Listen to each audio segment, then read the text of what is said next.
সেদিন চলে গিয়েছিলাম আমার বাড়ির কাছাকাছি বং পিৎজার আউটলেটে। ভেতরের স্পেসটা কম হলেও অ্যাম্বিয়েন্সটা কিন্তু দারুণ ছিল।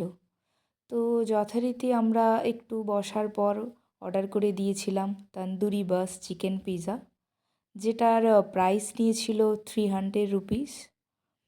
কিছুক্ষণ ওয়েট করার পর আমাদের পিৎজা একদম গরম ধোঁয়া ওঠা পিৎজা চলে এসেছিলো আমাদের কাছে। এর আগেও আমি দুবার বং পিৎজা ট্রাই করেছি, খেতে কিন্তু দারুণ হয়। আপনারাও এই পিৎজা ট্রাই করবেন, অবশ্যই আমাকে কমেন্ট করে জানাবেন। এই দেখুন আমার মেয়ে আবার ওপর থেকে একটু অরিগ্যানো ছড়িয়ে দিল। এরপর জাস্ট পিৎজাটা খেতে স্টার্ট করলাম। চিকেন আর চিজ যথেষ্ট পরিমাণে দেয়া ছিল, জাস্ট খেতে পুরো ওয়াও ছিল।